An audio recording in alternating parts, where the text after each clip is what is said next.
I think that the because so much is developing so quick with technology, with skills, the half-life of the skill is getting shorter.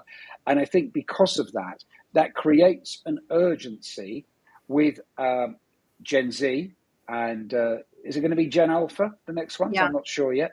It is, yeah. To think that, I can't be hanging around somewhere where I'm not learning, I'm not moving forwards, I'm not moving on. Because one thing is if you want to work your way up an organization, which is harder and harder because most organizations are getting flatter and flatter. But you feel you need to be learning because it's going to be your capabilities, your abilities to learn, your ability to absorb information, absorb new ways of doing things, which is going to be what sets you apart.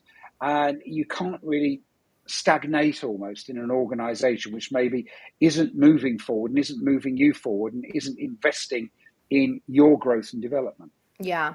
And let's dig into that a little bit because I think there's a really important conversation that we're sort of dancing around here, which is one that I'm having with a lot of people too. It's like, how do you future proof your career and become this coveted talent, right? Like the top 10% of talent that maybe doesn't have a problem switching from company to company, where you're not necessarily worried, where your skills can really take you farther than just the company that you're at.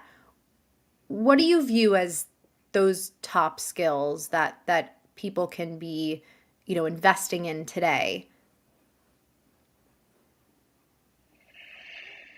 Wow.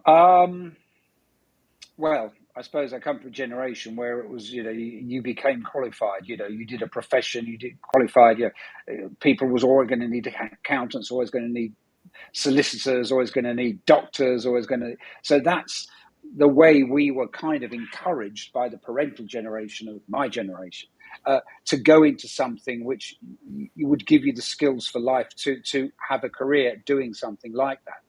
But now things are moving so quickly.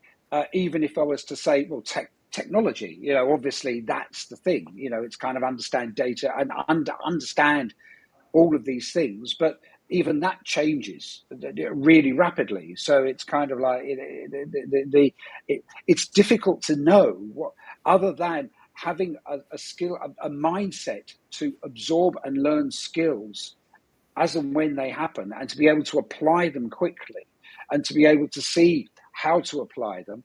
That, I suppose, is the skill in itself, is kind of being able to absorb a lot of different things and understand the role that they play, rather than just say, I'm very good at this, this is what I'm going to stick at doing, this is what I'm good at, and there's a career for me doing this. Yeah, and There's an as you were adaptability, I suppose. Yeah, and as you were talking, it's actually interesting because something that came up a few months ago, I was talking about the definition of professionalism. And one of the things that I think characterizes professionalism, and it's in some definition that I can't seem to find right now, but essentially it's the ability to stay up to date on how to do your job best, right? That is one of the key components of professionalism, and something I think I'll probably die on this hill of, like, people and leaders who aren't carving out the time, even within your workday, or whether it be on the weekend, to explore the next frontier, right? And